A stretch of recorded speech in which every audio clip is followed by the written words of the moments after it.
SER Podcast. Estás escuchando el abierto de Hoy por Hoy. Cada día analizamos las noticias más relevantes de la actualidad, las claves políticas, económicas y sociales, con las voces de los protagonistas y los distintos puntos de vista de nuestros tertulianos.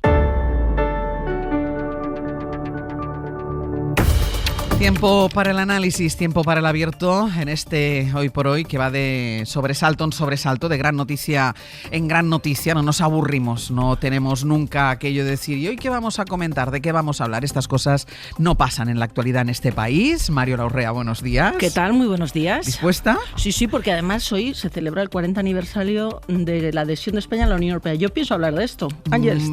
Lo vamos a dejar para el final. Te pongas. Lo vamos a dejar para el final, Mariola, si te parece. No, pero es verdad que, claro, con el ritmo que lleva la actualidad, ayer por la tarde, por ejemplo, la gran noticia era el acuerdo para Gibraltar, que es una noticia objetivamente histórica, y luego iremos a la verja y cómo lo están viviendo, sobre todo esos 15.000 trabajadores que cruzan cada día esa verja y que van a ver desaparecer esos controles, que la vida se les va a hacer mucho más fácil, pero evidentemente hay una capa que se ha puesto encima, que es la noticia que afecta al número 3 del PSOE y que nos obliga a cambiar el rumbo. Estefanía Molina, ¿qué tal? Muy buenos días. Muy buenos días. Y Josep Ramoneda, buen día, buenos días. Hola, las noticias adelantan que es una barbaridad, ¿no? Exacto. No puedes parpadear. Bueno, imagínate, yo que me acuesto pronto, lo que pasa cuando me despierto de madrugada, cómo está mi teléfono cuando yo me despierto de madrugada. Casi que está prohibido dormirse. Vamos con ello, porque es verdad que toda la actualidad ha quedado colgada de la noticia que anoche les adelantamos aquí en la cadena SER, que es esa conversación entre el número 3 del Partido Socialista, entre el secretario de Organización, Santos Cerdán, José Luis Ábalos, exsecretario de Organización del PSOE y ministro, y Koldo García, asesor de Ábalos en el Ministerio de Transporte. Esa conversación fue grabada por Koldo y, según el informe de la UCO, en ella se habla de un dinero de comisiones por adjudicación de obra pública. Es decir, se involucra a Santos Cerdán, a la actual mano derecha de Pedro Sánchez en el partido, insistimos, número 3 del Partido Socialista, en la trama Koldo. Miguel Ángel Campos, buenos días. Hola Ángeles, buenos días. De esa conversación, lo que se deduce, porque hablan de ello, hablan de varias empresas que les deben dinero, dicen ellos. ¿De qué estamos hablando exactamente? De una conversación grabada supuestamente por Koldo García, porque la UCO la interviene de sus dispositivos electrónicos, que tuvo lugar después de que Ábalos abandonase el Ministerio de Transportes, más allá de 2021. Una conversación que ha sido el detonante de los registros practicados este martes a 4 empresas y al domicilio del propio Ábalos, y en la que se escucha al exministro, a Koldo y a Santos Cerdán hablar de que estas empresas les deben dinero, una cantidad superior a los 400.000 euros, según los investigadores, que supuestamente serían el pago a cambio del amaño de adjudicaciones públicas en carreteras. Esa conversación aparece transcrita en el informe de la UCO entregado al juez del Supremo Leopoldo Puente el pasado 5 de junio y previsiblemente será repartido hoy a las partes del procedimiento en cuanto se levante el secreto de sumario. En ese momento, cuando se levante este secreto de sumario y se repartan las partes, es posible que tengamos más datos de esa conversación y de otras para poder medir bien y del todo hasta qué punto tiene su futuro complicado Santos Cerdán, el Partido Socialista y el propio gobierno.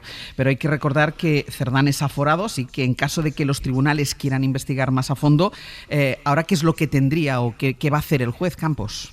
Todo apunta, según las fuentes consultadas, a que el juez instructor del Supremo, Leopoldo Puente, va a acabar reclamando el suplicatorio al Congreso para investigar a Santos Cerdán, aunque esta acción no será inmediata. En primer lugar, el juez esperará al resultado de los registros practicados esta semana, este martes, y probablemente a nuevas declaraciones de los implicados, como Ábalos, Koldo y los empresarios bajo sospecha de estos ilícitos penales de los que estamos hablando, de cohecho y tráfico de influencias, entre otros. El informe de la UCO, que todo apunta, como decía, que hoy será repartido a las partes, no detalla incrementos patrimoniales de Santos Cerdán. Sus bienes aún no han sido investigados, dado su aforamiento. Las fuentes consultadas, Ángels, no prevén una investigación de toda la contratación y adjudicación de carreteras del Ministerio de Transportes, sino en principio solo de estos proyectos concretos. Este informe, Campos, es el que precipita el registro en el domicilio de Ábalos. Luego también se registran otras empresas, en Navarra, en Granada y en Valencia, pero el que precipita el registro de 10 horas en casa de Ábalos es este informe.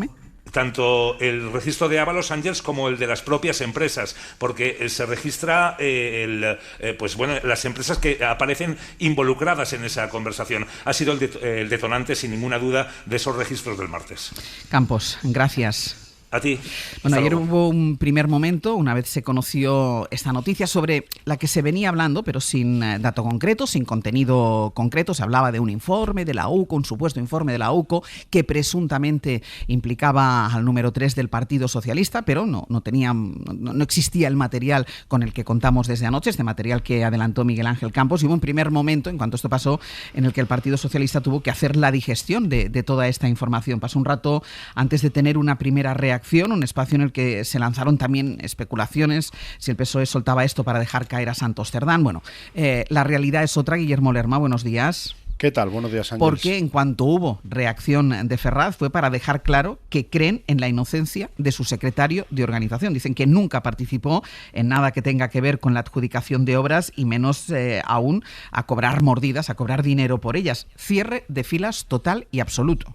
Sí, el PSOE no da crédito a los datos que manejan esas fuentes de la investigación. En general, el partido lo que está pidiendo es prudencia, poder escuchar o leer la literalidad de esa conversación que obra en manos del juez y de la Guardia Civil. Desde el equipo más cercano al secretario de organización confían en que todo eso sea fruto de una interpretación equivocada y que no haya nada incriminatorio. Ferraz contaba con que podían salir algunos mensajes o conversaciones de su secretario de organización hablando con Koldo, con Ábalos, con quien trabajó mano a mano en el partido, preguntando quizás por la evolución de algunas obras públicas, pero nada que fuese ilegal, decían. Eso es de hecho, Ángels, lo que defendió él mismo el pasado mes de mayo, cuando aparecieron las primeras informaciones, cuando Santos Cerdán hizo estas declaraciones en el Congreso. Lo que sí quiero dejar claro es que yo, como diputado de Navarra, he hecho muchas veces preguntas sobre obras en Navarra, y como coordinador territorial del Partido Socialista del año 2020 también preguntaba por obras en el resto del territorio, como he hecho yo y como han hecho los 350 diputados que hay aquí en el Congreso de los Diputados. Os digo una cosa, ninguna de esas es constitutivo de ningún delito. Y eso es lo que defiende de forma tajante Ferraz, que cierra filas en torno a su secretario de organización. Ayer el partido tardó menos de media hora en reaccionar a la información con un comunicado en el que se asegura que Cerdán ni ha participado ni mucho menos influido en adjudicaciones de obra pública, jamás ha cobrado una comisión por ello. Eso es lo que el dirigente socialista ha trasladado a los suyos y lo que reafirmaba ayer, horas antes de conocer esa información, también desde los pasillos del Congreso. Yo no tengo ningún miedo. No tengo nada que defenderme, además, no sé qué es lo que puede haber. ¿Usted no ha participado en ninguna adjudicación ilegal? En ninguna.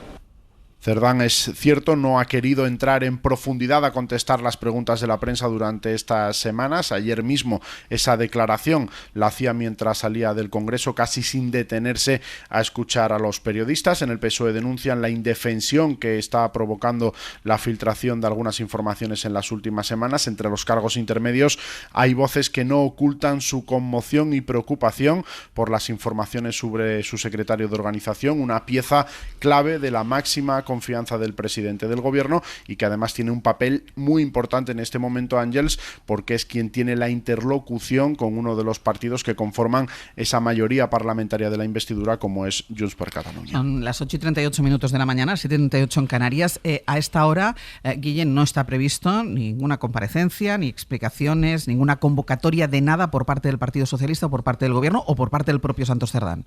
No, a esta hora, Ángels, lo que el PSOE hace es guardar silencio. Es lo que dijeron ayer que iban a hacer cuando se conozca la totalidad del informe. Santos Cerdán, dijeron, dará todas las explicaciones necesarias para que de una vez por todas, decían, su nombre y su honorabilidad dejen de verse mezcladas a diario con casos que nada tienen que ver con su persona. Eso es lo que dijeron ayer y eso es lo que tienen previsto hacer. Pero en cuestión de 20 minutos, Ángels, va a empezar un pleno en el Congreso de los Diputados, un pleno en el que tiene previsto, por ejemplo, comparecer el ministro de Justicia, Félix Bolaños, que tiene que defender un proyecto, una ley del gobierno. Va a haber también diputados socialistas entrando al pleno y la pregunta va a ser evidente. Van a preguntar por ello y van a tener que reaccionar de alguna manera. Pues Guille, gracias. Hasta luego. Vamos a parar aquí, ahora iremos al Congreso de los Diputados, hablaremos también de la reacción del Partido Popular. Yo preguntaba también si estaba prevista algún tipo de comparecencia, porque es verdad que venimos de una época de silencio, no se han dado suficientes explicaciones sobre ninguno de los casos que afectan ahora mismo al Partido Socialista, no se han dado explicaciones sobre el caso Leire Díez, se ha explicado poco y se ha hablado poco más allá de lo que pasó en el Congreso de los Diputados en esa intervención por la interpelación del líder de la oposición, el fiscal general del Estado al borde de sentarse en el banquillo. Claro, venimos de un periodo, vamos a decir, de silencio por parte del Partido Socialista, por parte del Gobierno, pero claro, si después de lo de hoy no hay explicaciones, es todo muy complicado, Mariola. Desde luego. Creo que es verdad que necesitamos poner contexto a esta información que ha dado la cadena SER. Necesitamos que cuanto antes se levante el secreto de sumario para perimetrar bien de qué estamos hablando y perimetrar bien un poco el alcance de esas conversaciones, ¿no? Parece que hoy se reparte, digamos, esa documentación a las partes y desconozco si es hoy también cuando se levanta el secreto de sumario y por tanto todo el mundo va a poder tener acceso a esa documentación. Pero dicho todo esto, es evidente que todo resulta inquietante.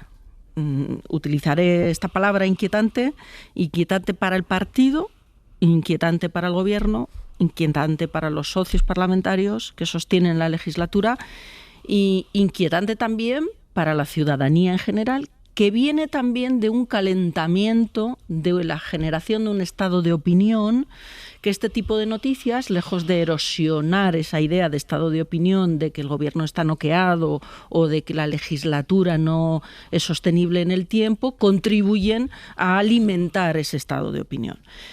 ¿Cómo se aborda esto? Pues maestros tiene la Iglesia, pero creo honestamente que la estrategia comunicativa del partido, la estrategia comunicativa del Gobierno, yo creo que no es la más sofisticada que hemos visto en los últimos tiempos. Y creo que con lo que sabemos hoy y con la información que tenemos hoy, es razonable que se pida una explicación más profunda que la que dice secreto o silencio, porque el silencio es que lejos de generar confianza lo que hace es generar más inquietud. Por lo tanto, creo que el silencio no es la estrategia más adecuada. Ramoneda.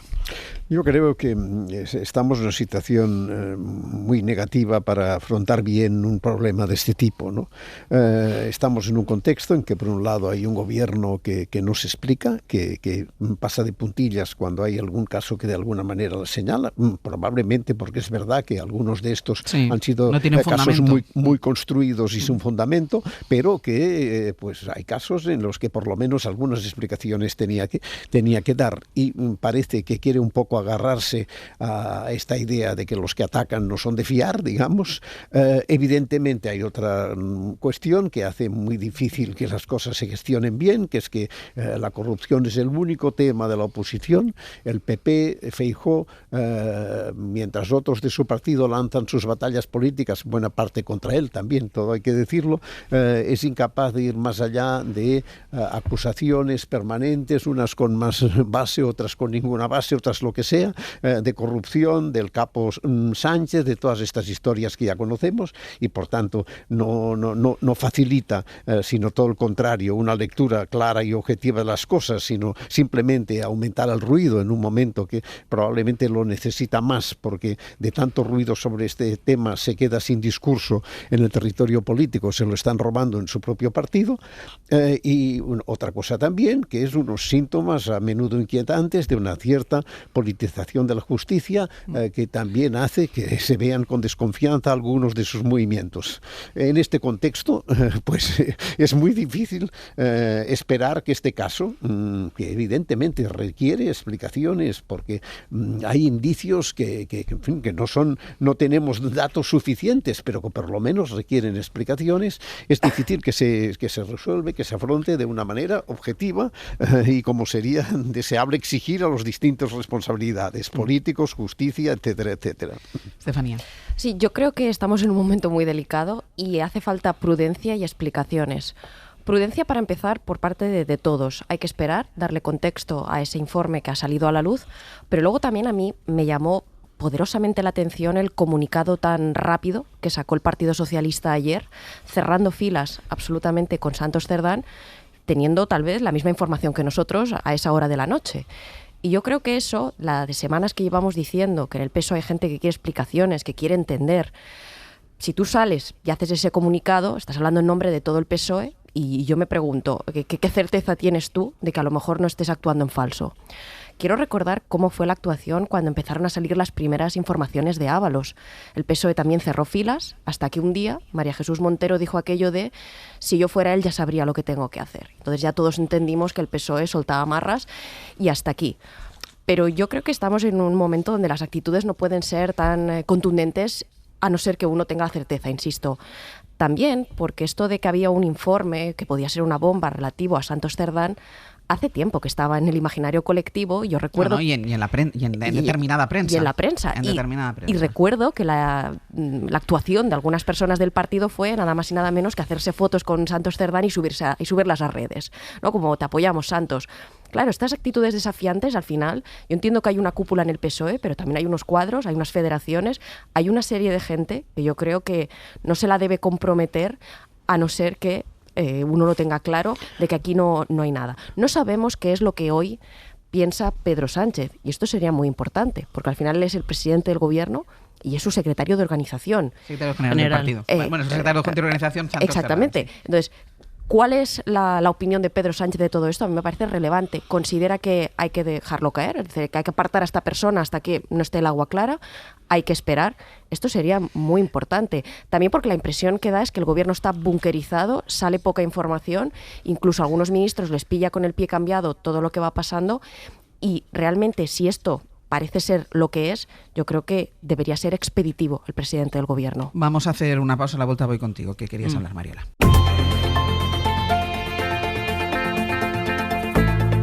El Abierto. Ser podcast. En El Abierto, Mariola Urrea, Estefanía Molina y Josep Ramoneda hablando de lo que es sin duda la noticia del día, ese informe de la UCO que contiene esa conversación entre Koldo García, entre José Luis Ábalos y Santos Cerdán, todavía número 3, secretario de organización del Partido Socialista, en el que hablan de una deuda de unas empresas, 400.000 euros, exactamente por la adjudicación de unas obras, de una obra pública. Bueno, y de la reacción del Partido Socialista, que de momento es de cierre de filas absoluto, dentro del silencio, cierre de filas absoluto en torno a Santos Cerdán. Mario, ¿la querías hablar? Sí, quería señalar, tomando un poco las reflexiones que apuntaba Josep Ramoneda, que creo que es todo compatible. Estamos asistiendo a un momento en España donde están pasando cosas muy raras, donde la actuación judicial en algunos casos no se sostiene ni se explica desde una aproximación estrictamente jurídica. Para entender cosas que están ocurriendo en el ámbito de la judicatura tenemos que incorporar lógicas de otra naturaleza. Pero esto es perfectamente compatible e incluso podemos hablar, yo no tengo ningún problema, de asedio por tierra, mar y aire al gobierno, pero esto es compatible con el hecho de que hay informaciones con indicios, veremos la solvencia de esos indicios, veremos el contexto cuando se hagan públicas, pero que requieren una explicación más profunda que un cierre de filas. El cierre de filas en torno a la figura del fiscal general del Estado o en torno a la figura ahora del número 3 del Partido Socialista, creo que no da evidencias de fortaleza, ni del Partido Socialista ni del Gobierno. Creo que da evidencias de una actitud de resistencia y una actitud de ir detrás de los acontecimientos. Y creo que esto es malo.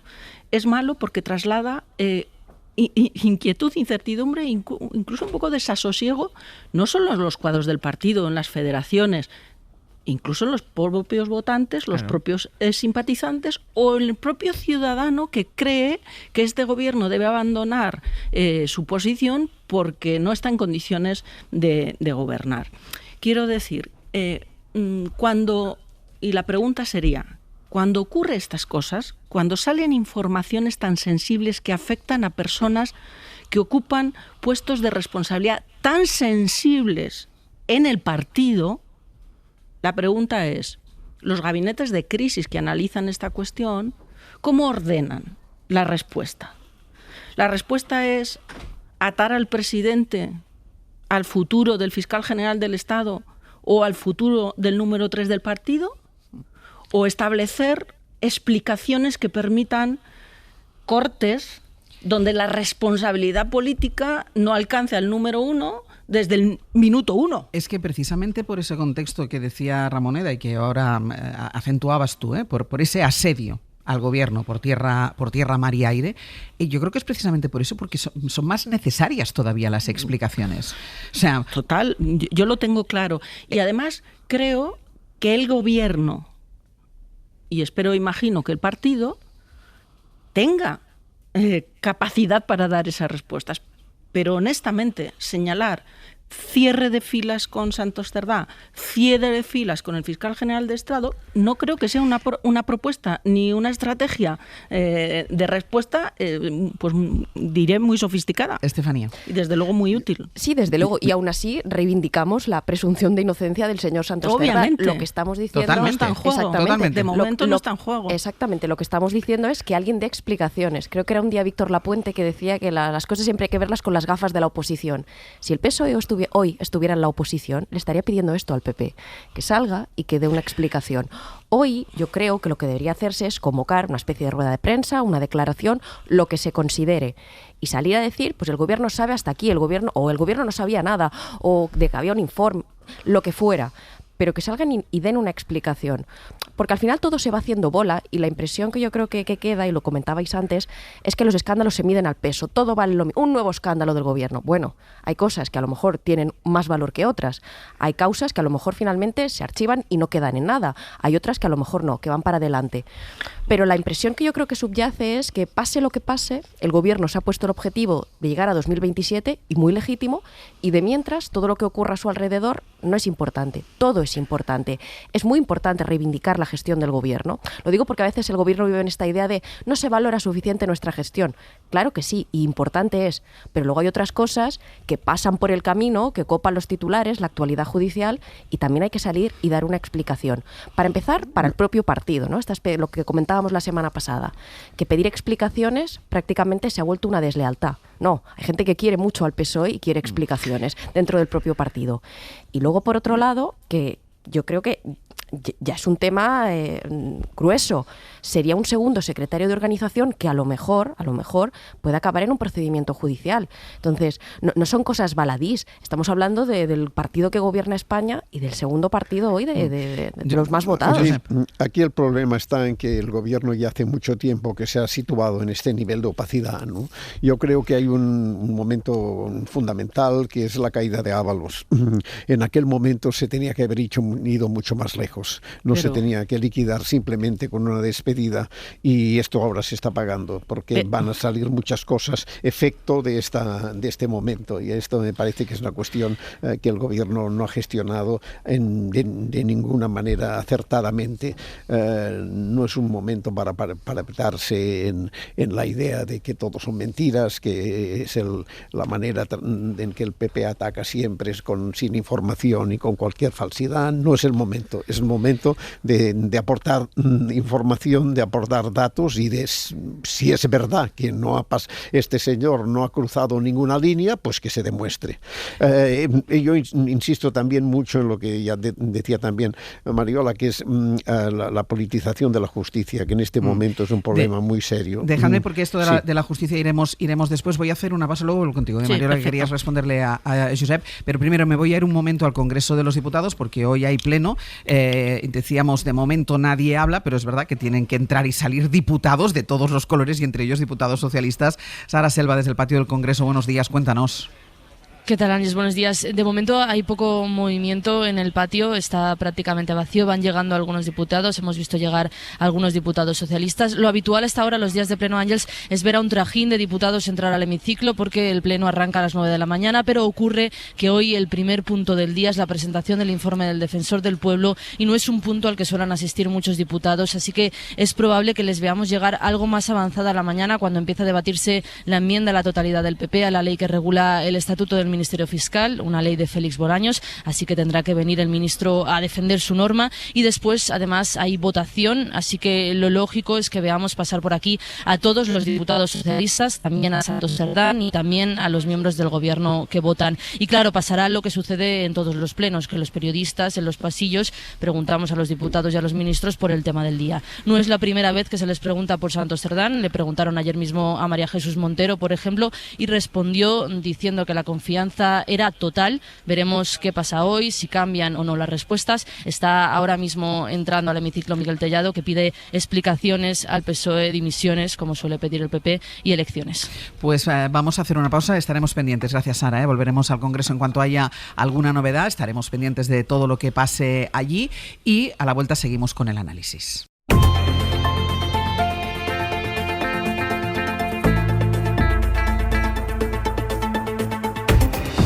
En el abierto, Mariola Urrea, Estefanía Molina y Josep Ramoneda. Y antes de continuar con el análisis, que Mariola vamos a seguir hablando todavía de ese informe de la UCO, de sus consecuencias, de las reacciones del Partido Socialista y del Gobierno, pero dejadme que incorpore también las reacciones del Partido Popular, porque ayer dejó en un primer momento un vídeo publicado en redes sociales.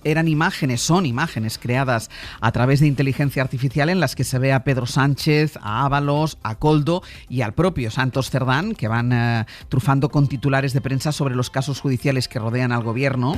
Esta historia comienza en 2017, cuando 4 amigos se recorrieron España en un Peugeot para ganar las primarias del PSOE. Y lo consiguieron. En ese vídeo el PP habla de la banda del Peugeot y lanza un mensaje, queda uno, así en mayúsculas, para que caiga toda la banda. Ese uno lo escriben en referencia a Pedro Sánchez. David Junquera, buenos días. Hola, buenos días. Más allá de este vídeo, con el que apuntan también al presidente del Gobierno, la dirección del PP pide rueda de prensa conjunta, comparecencia de Pedro Sánchez, de Cerdán, para que den explicaciones. La IA como síntoma, Ángels. El PP suele recurrir a ella cuando más cómodo está, cuando la actualidad le da más margen para hacer sangre y para hacer este tipo de gamberradas, esta vez imitando a Pulp Fiction. Me lo comentaba ayer un diputado del PP con un ejemplo súper gráfico. Estamos ahora mismo como en un día de Navidad continuo, levantándonos por la mañana y corriendo al árbol a ver qué regalo nos ha dejado Papá Noel, el Papá Noel de la actualidad. Es algo que además está tratando de instaurar el PP de forma machacona. Lo hace Feijóo en cada mitin de su campaña. La idea de que no hay un día sin su escándalo, que el flotador del Gobierno cada rato que pasa tiene una nueva pitera. En unos minutos los cargos populares van a estar distribuidos por las teles dando entrevistas. Acabamos de escuchar también a Tellado en los pasillos del Congreso. Van a desgastar el regalo que supone el informe Cerdán y hace un rato Génova ha mandado un mensaje exigiendo una rueda de prensa conjunta de Sánchez y de su número 3 en el Partido Socialista. Explicaciones, dimisiones y elecciones piden en ese mensaje.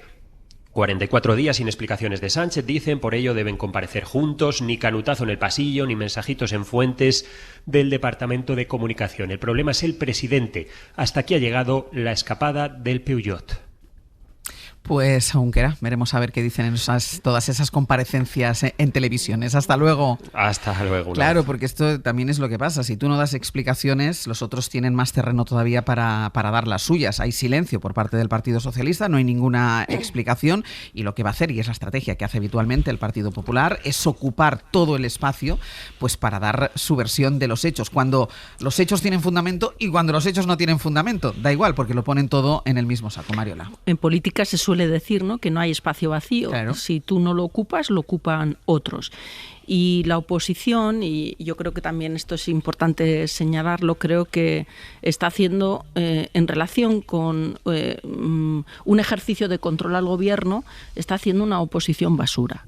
El vídeo es una indecencia. Sí. Porque hoy es un día en el que no solo se mide al Gobierno, o no solo se mide con sus reacciones la gestión de un partido, se mide también la solvencia de una oposición y la viabilidad de esa oposición como alternativa al Gobierno. Si la respuesta de la oposición a lo que está ocurriendo hoy, a lo que se conoce hoy, es un vídeo basura, es evidente que enfatiza más su incapacidad para presentarse como gobierno alternativo que la solvencia y la seriedad con la que tienen que pedir explicaciones y dar tiempo a esas explicaciones. Y digo, el dar tiempo no es pretender ganar una ventaja competitiva para el Gobierno, sino es tomarse la alternativa de Gobierno en serio. Hay un elemento que yo creo que es clave y que está en la mente también de todos, ¿no? Y quizá eso hace que el gobierno, aunque tenga dificultades, sea más robusto en términos parlamentarios de lo que las condiciones en muchas ocasiones permitiría sostener. Pero ¿cómo va a confiar alguien en el Partido Popular como alternativa de gobierno si hoy lo único que se les ocurre es este vídeo de la indecencia? Espera, que pedía la palabra también Estefanía, voy Estefanía contigo, pero antes, como estábamos pendientes de los diputados que entraban y salían del Congreso por las declaraciones que pudieran hacer, sobre todo por la parte socialista, el portavoz del Partido Socialista en el Congreso, Patxi López, sí se ha parado y les ha dicho esto a los periodistas que estaban allí. Mire, ya hemos dicho que cuando conozcamos el informe, lo veamos y lo leamos, hablaremos. Incluso hablará el propio Santos. Pues se mantienen en la tesis de ayer noche. Estefanía, y luego voy contigo, Josep. Sí, comentábamos la estrategia de oposición de la derecha. Yo creo que viven en una especie de autosabotaje, porque ellos quieren trasladar una sensación de gravedad, de mucha gravedad, y al final lo que transmiten es una sensación banal. A mí este vídeo... Y de ansiedad. Este vídeo, que se haga desde la cuenta del PP, me transmite banalidad, me transmite absurdidad, porque se contribuye como una especie de imagen de que estamos asistiendo a un espectáculo y por tanto jiji jaja. No, si la oposición cree que esto es grave y tiene motivos para pensarlo, de que están pasando cosas graves en este país, pues que actúe con seriedad. Ayer hubiese sido elegante un tuit, un mensaje de Feijóo, algo con seriedad, no con pitorreo de una estrategia de redes. ¿Para qué? Para la gente joven, para que la gente se eche unas risas, pues no casa con lo que ellos quieren transmitir. Y precisamente es otro problema que hoy tiene la oposición en esta batalla encubierta entre el PP y Vox, que es que si os fijáis el domingo se quería trasladar una imagen de mucha gravedad, pero ni los propios partidos de la oposición van a la una. Vox, cuando salieron las informaciones sobre la señora Leire Díez, montó una protesta a la puerta de Moncloa y dijeron que a lo del PP no iban a ir. Y sale el PP, monta una especie de acto de partido que tampoco acaba siendo multitudinario, fue un poco de pinchazo. Y allí no estaba toda esa oposición y toda esa gravedad y toda esa mafia que dicen que nos gobierna. Al final tienes dos partidos divididos en lucha por sus propias estrategias.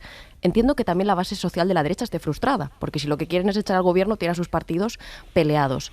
Y luego también en un tema que yo creo que es la legitimación o la legitimidad que busca Feijóo.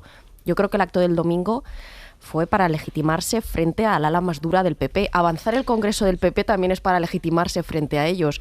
Tal vez, y esto no está escrito en ningún sitio, que Feijóo tenga que ser el próximo presidente del gobierno.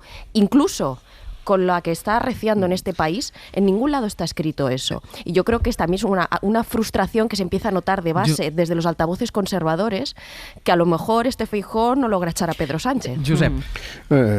Que Feijóo lleva encima la carga de Abascal y Ayuso es evidente, y que cada vez está un poco más agachado, más caído, con menos fuerza para tirar adelante. Me parece que es claro. La presión de la extrema derecha es muy potente en este momento, como en toda Europa, y este es un dato que no podemos perder de vista, ¿no? Pero a mí lo que en cualquier caso me resulta escalofriante, como decía Mariola, es esta pérdida de dignidad de la política, que es este documento que han hecho circular, que es un icono del feijóismo, y que es realmente lamentable. Es creer que todo tiene sentido, que todo es aceptable en la política, cuando lo que tendrían que hacer es dejar de esperar los regalos del Papá Noel Sánchez. Es decir, el problema del PP es que vive de los regalos del Papá Noel Sánchez y no se han dado cuenta. Son ellos los que tienen que comprar juguetes para sus hijos, no coger lo que dejan los otros, prestado los otros. Esta es la cuestión que les está acorralando y que está facilitando, al mismo tiempo que va hundiendo poco a poco a Feijóo, está haciendo que el PP cada vez esté más presionado por las pulsiones de la extrema derecha que circulan por Europa en este momento. Hay un elemento que yo creo que en una democracia parlamentaria conviene insistir en ello.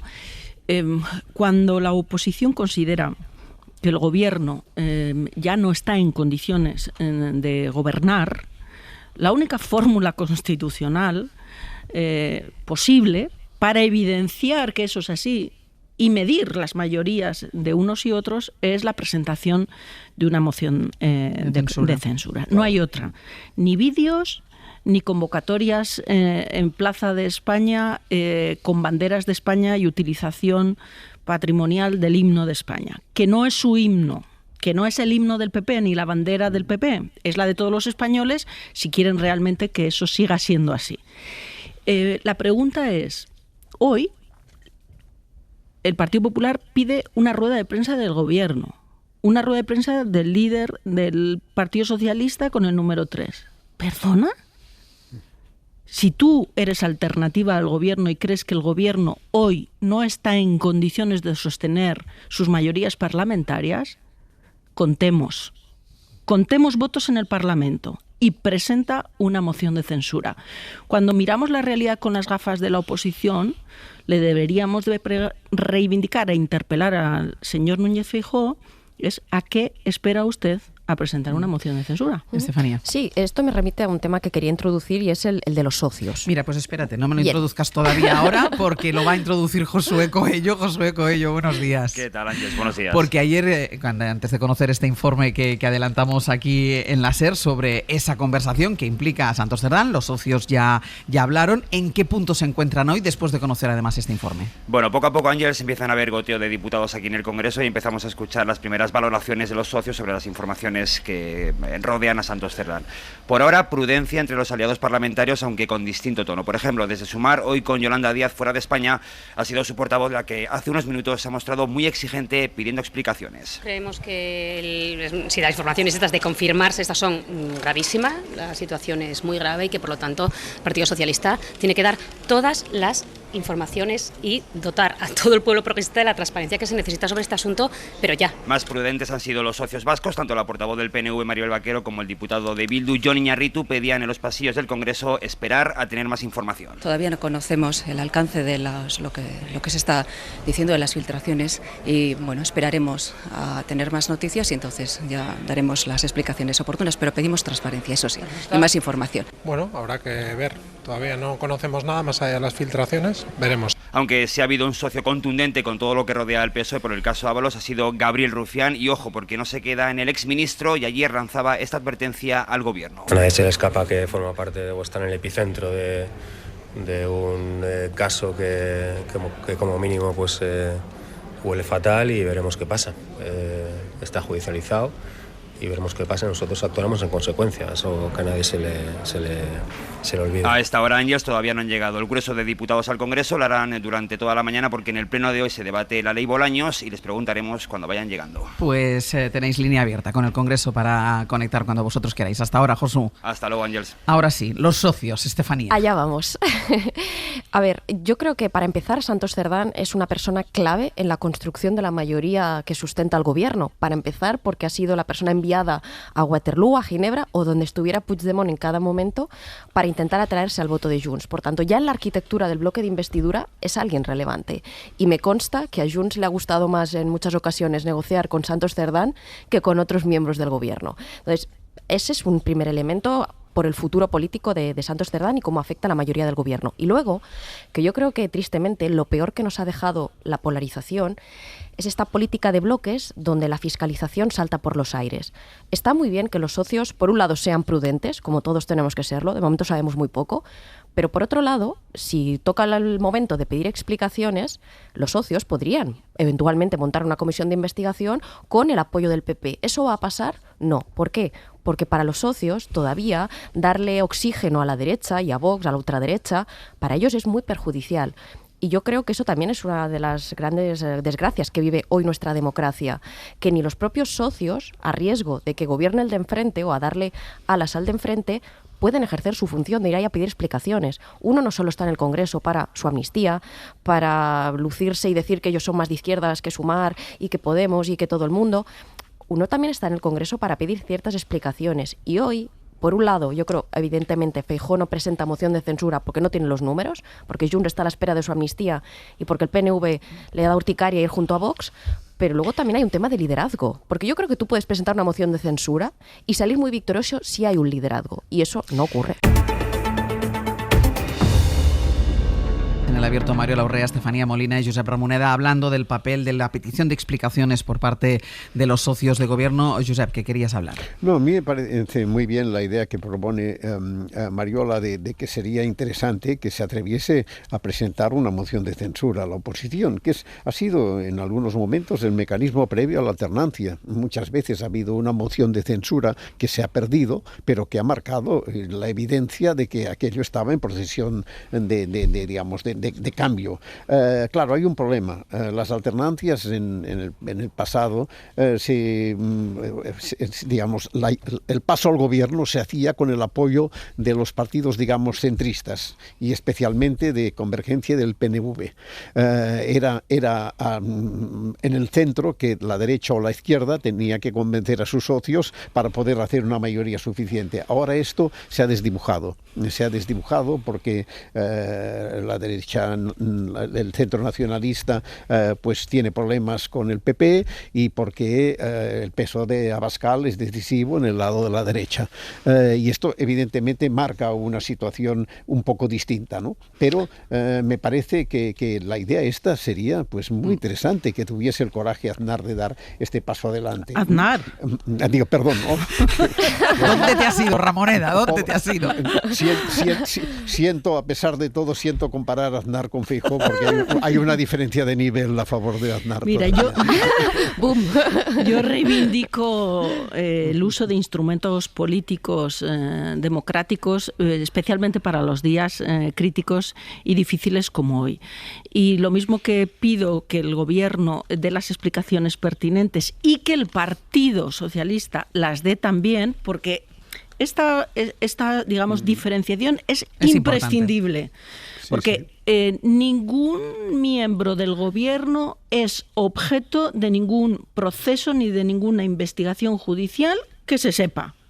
Aquí estamos hablando, en el caso de Santos Cerdá, de un secretario de organización del partido y estamos hablando de un diputado con el régimen de aforamiento y, por tanto, con los instrumentos judiciales de afección hacia él que todos conocemos. Y digo que es importante en los momentos y en los días claves recurrir a los instrumentos políticos porque lo contrario es convertir a la política en un estercolero. Y la oposición también hay que reivindicar también que use los instrumentos políticos. Los instrumentos políticos son el control al gobierno y el control en su máxima expresión cuando quieres hacer una enmienda a la acción de gobierno no es otro que la moción de censura, porque lo contrario es intentar construir un estado de opinión y construir una acción popular frente a un gobierno legítimo. Y cuidado con sublimar el papel político de Santos Cerdán, porque vamos a ver, a Santos Cerdán hace 2 años lo conocían en Navarra en algunos sitios, ni siquiera en toda Navarra. Y no es por hacer de menos el papel político de alguien que ha jugado un papel relevante dentro de la confianza del secretario general. No es esa mi pretensión. Mi pretensión es que, obviamente, si tú como gobierno de coalición tienes que reunirte con alguien que está, según él, en el exilio, según la estructura jurídica y política de España, huido de la justicia, no puedes mandar a negociar a ningún ministro del gobierno. Tienes que mandar a negociar a alguien de tu confianza, pero fuera del área de gobierno y, por tanto, la acción. Por lo tanto, que Santos Cerdán sea importante, ha jugado un papel, pero mañana deja de serlo y aquí no ha pasado nada en términos democráticos. Estefanía, breve, por favor. Sí, yo creo que al final lo que todos nos preguntamos es qué va a hacer el gobierno en adelante, qué posicionamiento va a tomar, y yo creo que las cosas siempre son más sutiles. Es decir, si en los próximos días el gobierno, Pedro Sánchez, del PSOE, considera que hay que soltar lastre porque esto a lo mejor afecta mucho a su imagen, aunque, volvemos, esta persona tiene su presunción de inocencia, no está de momento investigada ni implicada en nada. Esto lo vamos a ver, es decir, vamos a ver cómo nadie va a salir y va a echar en público a Santos Cerdán. Es evidente que a lo mejor se dice, oiga, a lo mejor internamente sería mejor que usted se marchara y él se va a marchar y ya está. Entonces las cosas no van a ser tan agresivas como creo que plantea el PP y ahora una rueda de prensa y ahora que haya aquí un posicionamiento público, Santos Cerdán y Pedro Sánchez y quién más va a comparecer. No, yo sí creo que tiene que comparecer alguien, pero obviamente eso no va a ser un show ahí todo el mundo compareciendo a la vez. Insisto, Veremos en los próximos días. Si esta persona decide marcharse, pues ya entenderemos que a lo mejor el partido, el gobierno ha considerado que eso tenía que ser así. Como en el contexto de todo esto no hemos estado hablando, está toda esa ofensiva por tierra, mar y aire contra el gobierno, en el que hay medios de comunicación, algunos jueces, evidentemente la oposición del Partido Popular. Vamos a saltar al terreno judicial, porque ya saben que todo esto de Santos Cerdán pilla al gobierno, además en plena polémica. Ayer salió en la sesión de control al gobierno por el procesamiento del fiscal general del Estado, las críticas del gobierno.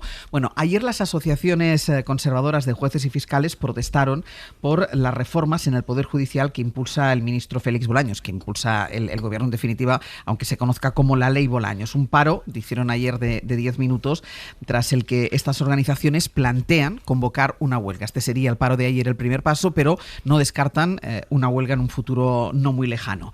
Isabel Vega, buenos días. ¿Qué tal? Buenos días. Todo esto porque estas asociaciones conservadoras de jueces y fiscales creen que la reforma de la ley del Poder Judicial pone en peligro la independencia de este poder y aumenta la polarización. También ayer habló la presidenta de ese Poder Judicial, Isabel Perelló, que habló de presiones hacia miembros del gobierno y otros jueces, presiones que llegan, decía, por parte de quienes discrepan de las decisiones judiciales. Sí, Perelló no señalaba a nadie, pero flotaba en el ambiente. Considero imprescindible expresar mi apoyo a los miembros del Tribunal Supremo y al resto de la carrera judicial que sufren todas estas actuaciones y presiones. Y vuelvo a reclamar el respeto institucional debido, que nunca se debería haber perdido y que es básico para nuestra convivencia. Venimos de las críticas al juez que ha procesado al fiscal general del Estado y también estaba presente en el manifiesto de esos paros simbólicos de ayer que se celebraron en sedes judiciales, como sabéis, de todo el territorio nacional. Ese manifiesto hablaba de declaraciones políticas que deslegitiman las resoluciones judiciales, que molestan y que tratan a la Fiscalía como un apéndice del Gobierno. Todo esto estaba de fondo mientras esas asociaciones, que son todas menos las dos progresistas, reclamaban la retirada de esas dos reformas sobre el acceso a la carrera judicial y fiscal y también sobre la propia Fiscalía. Justifican estas reformas, Isabel, desde el Gobierno por actualizar la justicia al siglo XXI. De hecho, el propio ministro Félix Bolaños dice que entiende que haya cierta reticencia por parte del sector judicial al cambio, pero defiende que son reformas positivas, y también respondió a la presidenta del Poder Judicial por esto de esas críticas que se lanzan desde el Gobierno a las decisiones de algunos jueces, diciendo que discrepar de las resoluciones judiciales es o debería ser algo normal en democracia. Sí, tampoco él se dio muy por aludido a ese comentario de Isabel Perelló. Y en cuanto a las reformas, la tesis de Bolaños es que lo que ahora genera debate el día de mañana va a ser un gran consenso. El problema es que las asociaciones convocantes pues no lo ven así. Ayer cifraban el seguimiento de este paro simbólico de 10 minutos en un 70% de la carrera judicial y fiscal y anunciaban ese siguiente paso, con el que llevan amagando ya varias semanas, constituyendo un comité de huelga para empezar a trabajar en la posibilidad de un paro en el Poder Judicial que tenga más duración y más alcance. Y Justicia les viene emplazando por carta y en declaraciones públicas a aportar propuestas durante la tramitación parlamentaria, pero las organizaciones lo que exigen es la retirada de las dos reformas, así que las posiciones parecen enconadas. Pues Isabel, gracias. A vosotros. Venga, Mariela, empiezo por ti. ¿Qué te sugirió esa imagen de jueces, fiscales, de las asociaciones conservadoras en las puertas de los juzgados manifestándose contra la reforma que les afecta directamente, pero que quiere ir o quiere avanzar hacia la modernización de la justicia? A mí, lo voy a decir con palabras gruesas para que se entienda bien y no haya ninguna duda, y luego matizo utilizando más un lenguaje, digamos, académico. A mí me da vergüenza. Me da vergüenza que un poder del Estado, por cierto, cuando se habla de huelga, ¿puede un poder del Estado hacer huelga? Esas manifestaciones en las puertas de los juzgados, toga en mano, algunos, otros tienen un poco más decoro y renuncian a ese ejercicio que representa el poder jurisdiccional, me parece insólito. Y además, y esto es lo más importante, es que carecen de razón. Y en derecho, si no tienes razón, pues tus pretensiones hay que ordenarlas en otra lógica distinta de reclamación de derechos. Probablemente es la lógica de la oposición al gobierno. Y a mí esto me parece, además, peligroso. Hay 3 reformas en marcha, y lo diré brevemente. Un anteproyecto de ley de enjuiciamiento criminal donde se modifica el proceso penal y se le da la instrucción al fiscal. Esto es lo que les escuece a los jueces. Pero hay que recordar a toda la ciudadanía, a todos los que nos escuchan, que es que esto es lo que ocurre en todos los países del mundo menos en España. Segunda propuesta de ley orgánica del Gobierno que ha presentado, afecta a la acción popular para limitar los excesos y los fraudes que se están cometiendo en relación con la acción popular, de acuerdo con normativa europea que habla de procesos penales fraudulentos. Esto también les molesta. Y vamos a la tercera. Hay una propuesta de reforma de acceso a la carrera judicial y fiscal. Y esto ya les pone en armas. Cuando la propuesta incide en un proceso de selección, que es el actualmente vigente, que es obsoleto, que es ineficiente y que además es poco igualitario.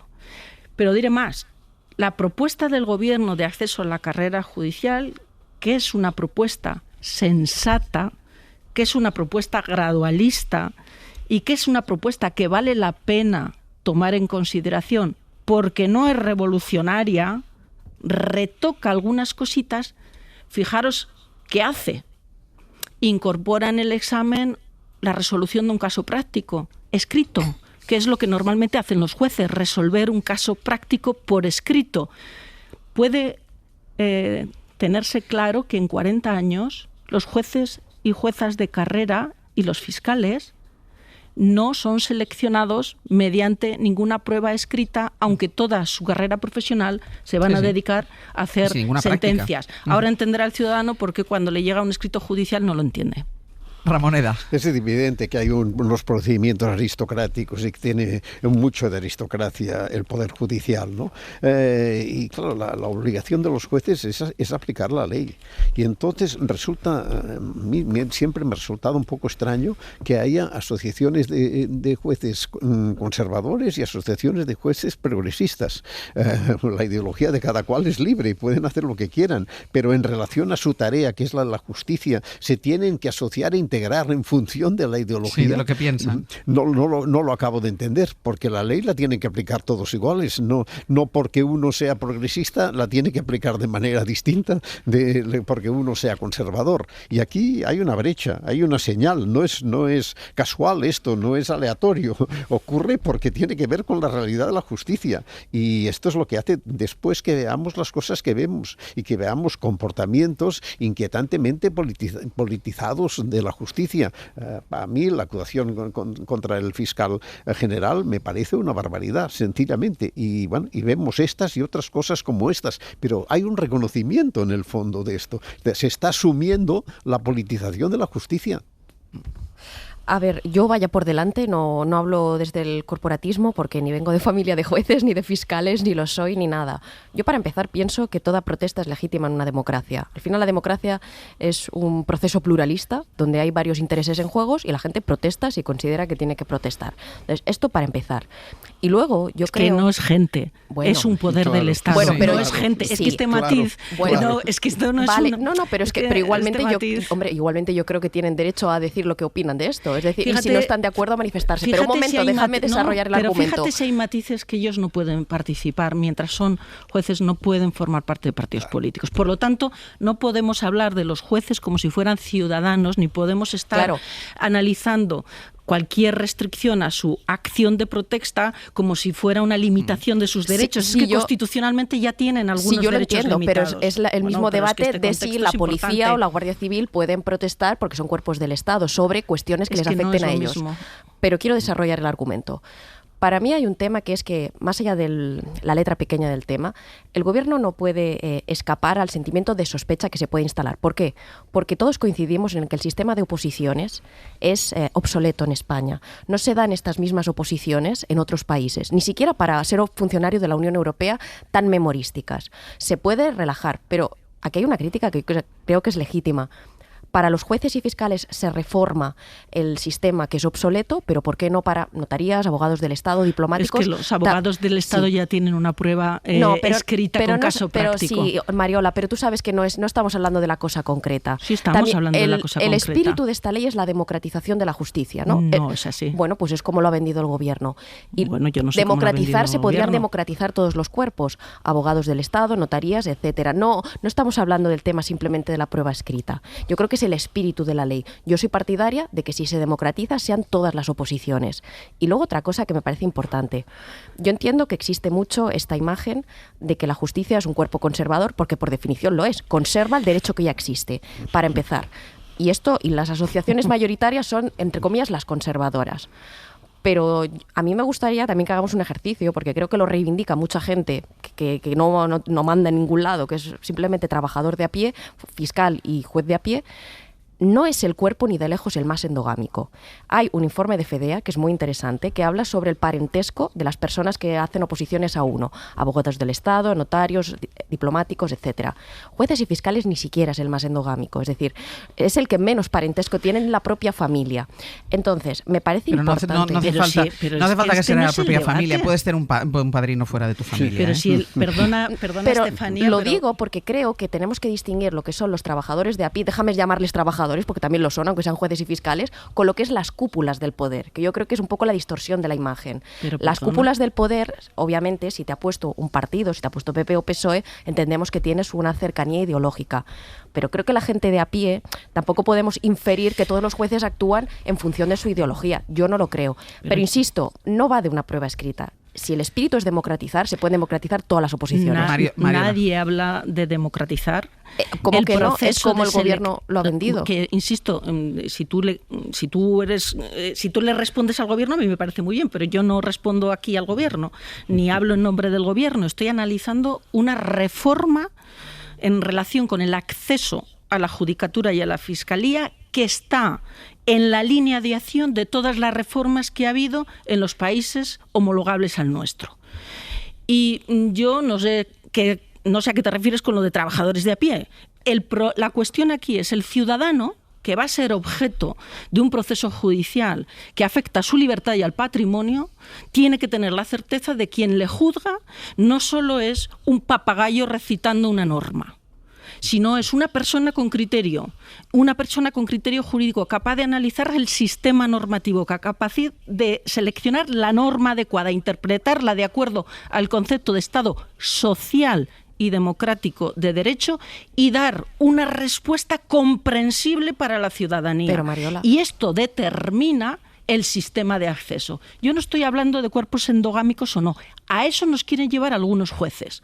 No, yo no hablo de que los jueces y fiscales sean endogámicos. Yo hablo que el sistema de acceso no es el sistema adecuado y que el sistema de acceso vigente genera elementos perversos con lo que son los preparadores y no opta a la excelencia, que este es el punto crítico.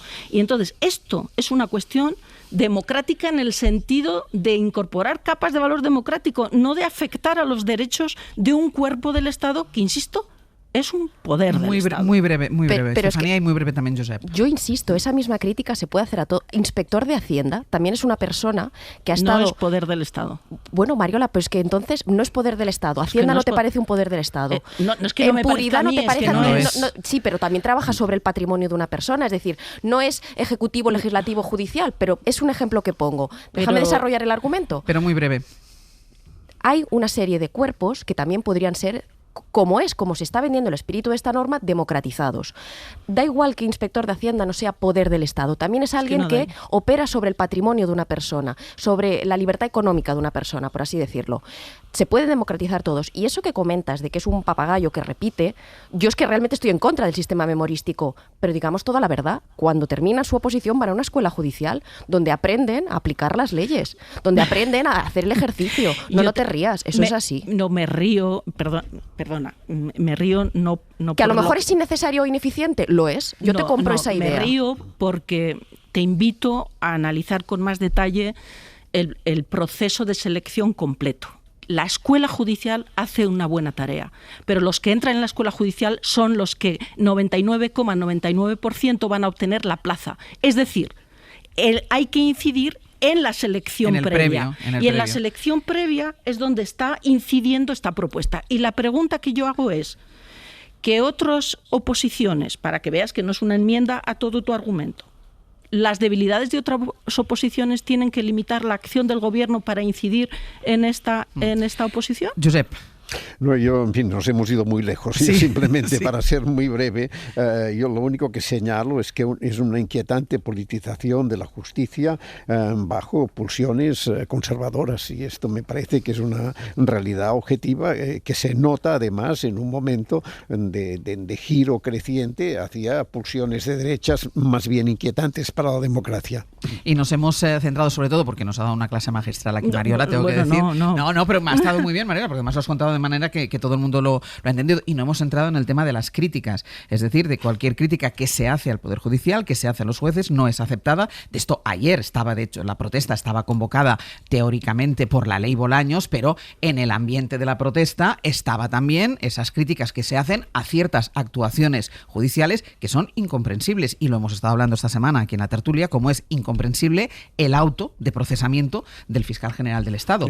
Otra cosa es que consideremos que tenga o no tenga que dimitir para salvaguardar la institución. Esto no volveré a repetir el debate porque lo hemos tenido estos días, pero tú coges ese auto, y aunque no seas como Mariola, que sabe muchísimo de esto, pero tú coges ese auto y dices, pero perdón, esa sensación de indefensión que siente el fiscal general del Estado, que además te lleva a pensar, si hacen esto con el fiscal general del Estado, que no harán con un ciudadano. Y fíjate, para mí la pena de todo esto es que en todo este tema, en toda esta convulsión y en esta toda crítica política, claro, hay quien desde el Poder Judicial pretende señalar que la reforma en el acceso no deja de ser una afectación a su independencia y una reacción del Gobierno para controlar la justicia, cuando es una propuesta de reforma perfectamente acomodada a los estándares de la Unión Europea. Os pedía brevedad a todos porque nos queda lo que iba a ser el tema del día. De hecho, antes de acostarme yo tenía prevista la apertura y el despliegue, que es el tema del acuerdo de Gibraltar, para Gibraltar, pero vamos a abordarlo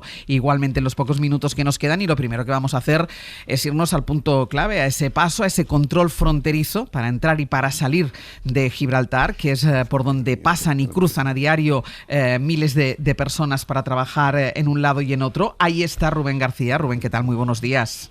¿Qué tal, Ángel? Buenos días. Cuéntanos, porque nos decías a las 8 cuando hablábamos contigo, ahora es la hora de máximo trasiego, evidentemente. ¿Qué está pasando? El aspecto es el de todos los días, la entrada en vigor de este acuerdo evidentemente no es de hoy para mañana, pero cuéntanos cuál es el ambiente en un día que es diferente, vamos a decir.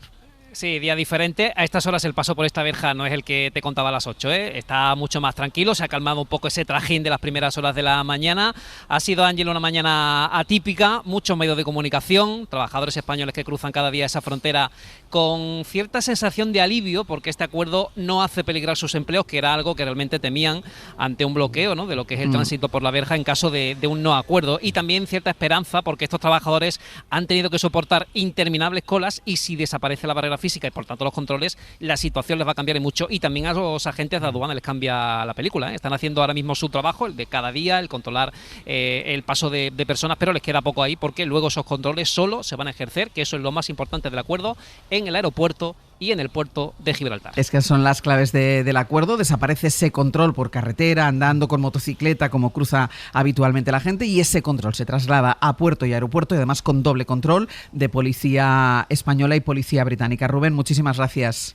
Un abrazo. Claro, y nos decía Rubén desde el mismo sitio, claro, sensación de alivio, porque la gente que pasa a diario por esa frontera sabe lo que es y sabe cómo se dificulta ese paso siempre que hay algún elemento de desacuerdo entre las partes afectadas. Y decía, pues tranquilidad y satisfacción, porque bueno, ya no habrá colas, no habrá que pasar por ese punto de control fronterizo. Y claro, Cándido Romaguera, Algeciras, ¿qué tal? Muy buenos días. Hola, buenos días, Ángel. Entiendo que en el campo de Gibraltar la noticia se ha recibido más que bien, porque de alguna manera es una fórmula para integrar de facto al Peñón en el espacio Schengen. Así es, todas las partes en ambos lados de la verja coinciden que que lo importante era llegar a ese acuerdo. Ahora los alcaldes de la zona, los empresarios y sindicatos de ambos lados de la verja y trabajadores transfronterizos esperan disipar todas las dudas, que aún son muchas, en la reunión que mañana se va a celebrar en el Ministerio de Asuntos Exteriores. El municipio más afectado por las consecuencias del futuro tratado, obviamente, es el de la línea de la Concepción, y su alcalde Juan Franco ha insistido en los problemas que pueden surgir a partir de ahora en su municipio.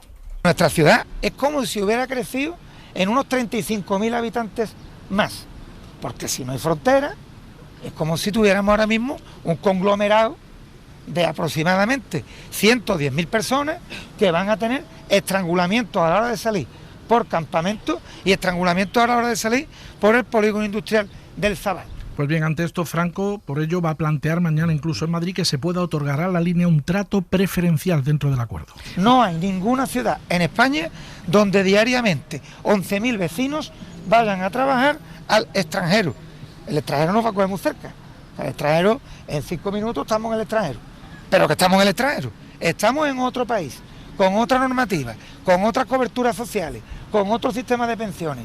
Y eso espero que también sea tenido en cuenta. Pues bien, se espera que estas y otras dudas, como la necesidad o no de una nueva zona aeroportuaria, las condiciones sobre el tránsito de mercancías o la aplicación de medidas medioambientales que hasta ahora no habían afectado al Peñón y sí, por ejemplo, al puerto de Algeciras, sean algunos de los aspectos que se traten de conocer en las próximas horas por las autoridades del campo de Gibraltar, y una vez que se publique, por supuesto, el texto completo del futuro tratado, algo que todavía tendrá que esperar unos días. Mañana, Cándido, esa reunión a la que asiste, entre otros, el alcalde de la línea al que escuchábamos, entiendo que es para explicarles a ellos los detalles del acuerdo. Así es, van a acudir todos los miembros del denominado Grupo Transfronterizo, van a acudir los alcaldes y representantes de otras instituciones como la Diputación Provincial o la Junta de Andalucía. Pues, Cándido, muchísimas gracias. Un abrazo. Un acuerdo histórico que ha quedado diluido por toda la actualidad, pero que vale mucho la pena comentarlo y seguirlo, porque no sé si conocéis la zona, vale mucho la pena porque tiene una peculiaridad y una casuística muy, muy determinada, lo decía también el alcalde de la línea, y es importante que se haya llegado a ese acuerdo que permita ese tránsito. Es verdad, como reivindicaba el alcalde, que hay que solucionar después otros problemas, porque ahora como pueblo hemos crecido, decía el alcalde, pero estos son detalles que irán conociendo poco a poco.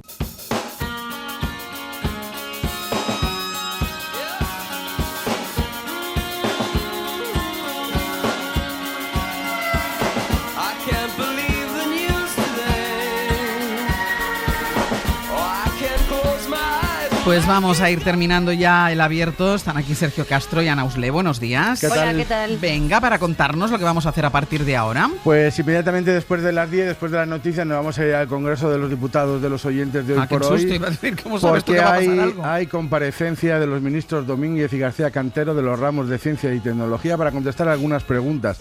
Por ejemplo, después del 10º aniversario de una plataforma como Netflix, que se cumple ahora, ¿qué valoración hacen de cómo ha cambiado la televisión, la forma de verlo, cómo nos divertimos ahora, cómo nos entretenemos y cómo eso ha cambiado en la última década? O, por ejemplo, a propósito de los 11 estudios retirados al científico español Rafael Luque por prácticas fraudulentas, una nueva herramienta destapa ahora las preguntas trampas cometidas durante años por el químico cordobés, por cierto, recién homenajeado en el Kremlin. ¿Y yo qué quieres que te cuente? Que no te puedo contar nada a las 10:30. Porque hoy tengo un personaje desconocido. Hoy es usted no sabe con quién está hablando. Cada 2 semanas tú no puedes saber nada de con quién vas a charlar durante... Pero sí me vas a decir dónde voy. Venga, vale. Vas a Ponferrada y vas a estar en lo que fue la bodega de la cárcel. Vale. Vale. Nada más. Nada más. Hasta ahí puedes leer. Qué bien suena. En clase de lengua con la profesora Lola Pons y su alumna más aventajada Eva Cruz vamos a hablar, a propósito y homenajeando a vuestros amaneceres, vamos a hablar de gentilicios, de dónde procede esta palabra, cómo se forma, porque hay algunos que son muy sencillos, porque hay otros mucho más intrincados. Además que no tienen nada que ver a veces con el nombre de la localidad. Con la raíz palabra. Sí. Y por qué, por ejemplo, decimos madrileño y nunca decimos madrilense. ¿Ah? ¿Quién lo decide esto? ¿Esto quién ha tomado esto? Esto lo decide Lola Pons. Lola Pons. Y punto. Sí. Y punto final. Punto en boca, máquina. Y ya, exacto. Y luego Javier Ocaña viene hoy en la crítica bajo demanda, que es la crítica que piden los oyentes con una nota de voz en el 638-313466, en el WhatsApp del programa. Hoy trae la película que dice que a él más le ha acercado a sus propias pesadillas, a esa textura que tenemos de las pesadillas, a cómo son de surrealistas, la escucharemos luego. Es Bo tiene miedo, esa es la película. Y luego trae 2 estrenos que tienen grandes personajes y que nos llevan a Irlanda y a Gales. Vale. Vamos a terminar con la gran Ainhoa Aguirregoitia.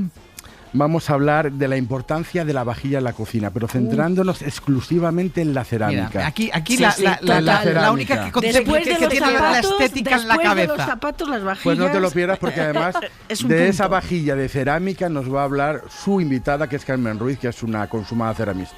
Pues muy bien, presta atención, ponte el pinganillo. Bueno, si tú quieres, quédate. Y si no te pones... No, si te quedas, participas.